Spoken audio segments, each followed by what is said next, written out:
Então, como a gente disse na aula anterior, a incorporação imobiliária, a gente vai ter a incidência em cada pagamento, né? Nós vamos ter um regime de caixa para a incorporação imobiliária.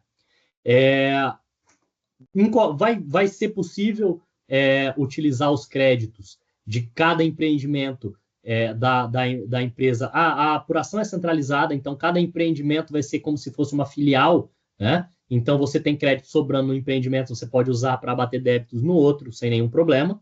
Mas se houver pedido de ressarcimento, o ressarcimento só vai acontecer referente aos créditos daquele empreendimento ao final da obra ou vinculado ao patrimônio de afetação, a uma conta, né, uma conta bancária vinculada ao patrimônio de afetação, para garantir que se a empresa quebrar, pelo menos você tem aquele dinheiro ali garantindo a entrega dos imóveis, momento no qual acontecerá a incidência do imposto depois. É uma garantia a mais. Os estados até queriam que não houvesse ressarcimento enquanto a obra não estivesse pronta, mas houve essa relativização aí, permitindo ressarcimento, mas vinculado a uma conta bancária vinculada ao patrimônio de afetação. E quando você tiver o pagamento das parcelas, né, como você vai ter incidência no pagamento das parcelas, porque é regime de caixa na incorporação, a aplicação dos redutores, redutor de ajuste, redutor social, vai ser proporcional ao valor da parcela em relação ao valor total do imóvel. Tá? Quanto ao sujeito passivo, não temos novidades em relação às regras gerais. É sempre quem está praticando o fornecimento, ou pelo menos quase sempre. Na alienação é o alienante, na cessão é o cedente dos direitos, na locação é o locador. A única exceção que a gente vai ter é algo com o qual a gente está familiarizado no ICMS, no caso de adjudicação, remissão, arrematação e leilão judicial, que aí é o adquirente, que vai ser o considerado contribuinte. Mas já pensando o seguinte, se é um leilão judicial, quem era o dono original desse imóvel era um contribuinte, terá a tributação. Se quem era o dono original era um não contribuinte, será tratado como venda de não contribuinte, ou seja, não terá o imposto. Tá? E quando tiver o imposto para recolher, o adquirente é o contribuinte. Haverá, para cuidar de toda essa bagunça, um cadastro imobiliário brasileiro. Aliás, ele já existe, mas ele era de adoção. A adoção era facultativa para os municípios e agora passa a ser obrigatória, inclusive com o estabelecimento de prazos. Prazos esses que eu desconfio que não serão cumpridos, porque são muito ousados, né? Então, o cadastro imobiliário ele seria um cadastro nacional, com georreferenciamento. A Receita Federal já está até dando uma relativizada nisso, tirando a exigência do georreferenciamento, porque não vão conseguir cumprir isso mesmo. Então, terá um cadastro nacional de imóveis, assim como tem o cadastro nacional de pessoa física, o cadastro nacional de pessoas jurídicas, teremos o cadastro nacional de imóveis, que será, embora administrado pela Receita Federal, será disponibilizado para todos os entes, os estados, municípios, comitê gestor, etc.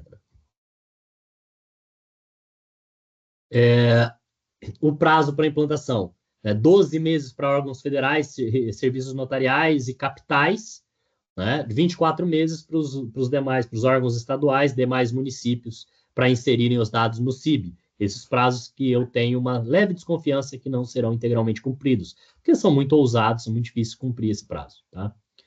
E aí, provavelmente, teremos um plano B aí por conta da Receita Federal e do Comitê Gestor.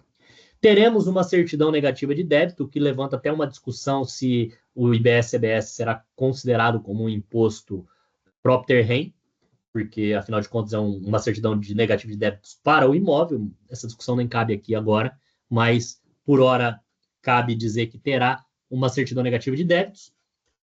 O Comitê Gestor e o IBS, do IBS e a Receita Federal podem estabelecer obrigações acessórias, né, vinculadas a terceiros e operações imobiliárias, comercial, etc., para administrar melhor esse tributo.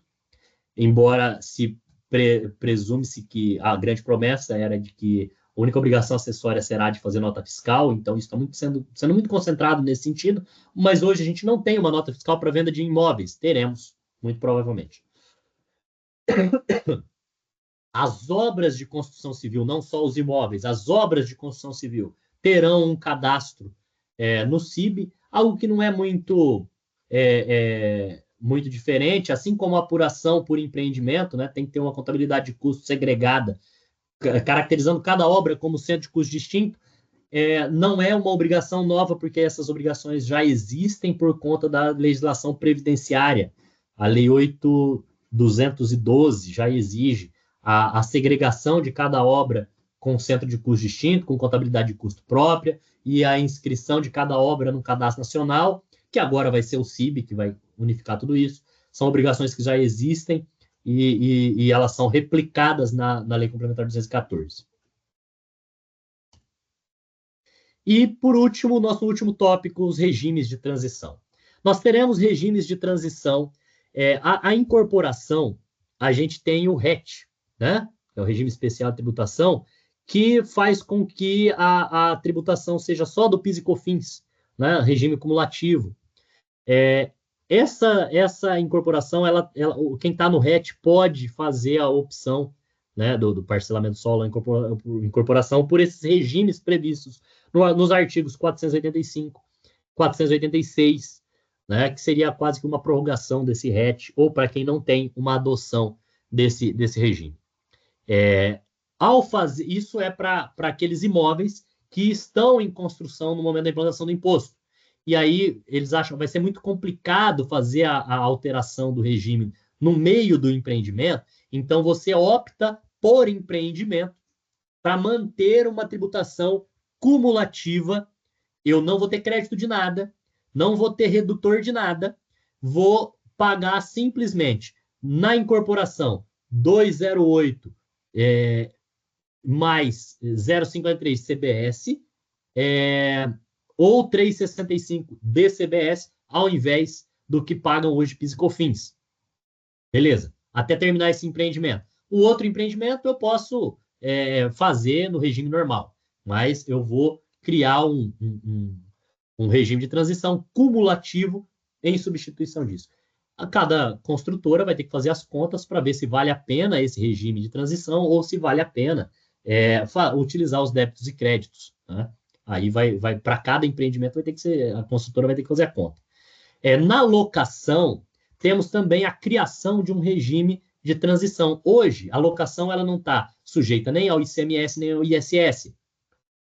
Então, o único imposto que a gente tem sobre o consumo incidindo na locação é o PIS e COFINS sobre o faturamento das empresas locadoras. Então, elas têm a opção. Se o contrato for residencial e ele tiver sido firmado antes da lei, com comprovação por meio, o residencial é por meio de reconhecimento de firma, ou assinatura eletrônica, ou pagamento do boleto pago antes da lei, ele pode optar por esse regime cumulativo até o fim do contrato ou até, no máximo, 31 de dezembro de 2028. Se for um comercial, ele pode optar por esse regime até o término do contrato, se for um contrato por tempo determinado. Contrato por tempo determinado não pode aderir a isso.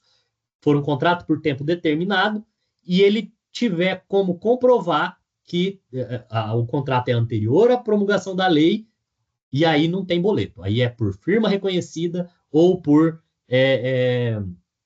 assinatura eletrônica. E por fim, as operações. A gente viu lá na aula que tratou da transição, que nós temos um período bem complicado ali, sobretudo para bens imóveis, no período da coexistência do IBS com o ICMS e ISS, que vai de 29 a 32, com alíquotas de IBS subindo, enquanto as alíquotas do ICMS e ISS vão diminuindo. Por que é um período complicado? É complicado para todo mundo, porque você tem 3 impostos com obrigações diferentes para você trabalhar. Para imóveis é particularmente complicado, porque você tem o IBS subindo, mas você não tem o ISS e o ICMS diminuindo. E o ciclo operacional do imóvel é mais longo. Então, você teria em 2029 crédito de IBS e CBS de 10%, só que nas vendas, você não vai vender o imóvel agora, você vai vender daqui 2, 3, 4 anos. Se eu vender em 2033, eu vou ter um imposto de 100%, mas eu tive crédito de 10%. E eu não tive ICMS e ISS para compensar, porque eu não tenho ICMS e ISS nessas situações. Então, o que foi feito? Foi criado um modelo de transição que você vai pegar os insumos sobre os quais incidem ICMS e ISS, você vai fazer uma dedução da base de cálculo, né, desses insumos adquiridos nesses anos, e aí tem ali a equação, em 2029 você tem um percentual, 2030 outro, né, para equalizar esse problema das alíquotas, de forma que algo que seria mais ou menos assim, faz de conta que você teria direito ao crédito, que você teria o ICMS e o ISS. Então, você vai pegar esses valores e vai abater na base de cálculo, na proporção daquilo que não é alcançado pela alíquota de IBS, que já te dá direito a crédito. Então, você tem meio que uma junção do método do débito e crédito, permitindo crédito, mas como o crédito está limitado, você tem um método da subtração sobre o que excede isso, para te garantir a não cumulatividade em relação aos insumos que você utilizar na construção desses imóveis, certo?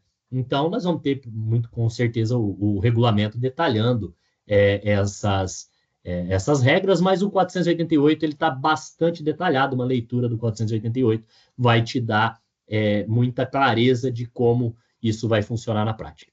Beleza? E assim nós terminamos o nosso tópico de tributação sobre as operações com bens imóveis. Espero que tenham gostado. Abraços.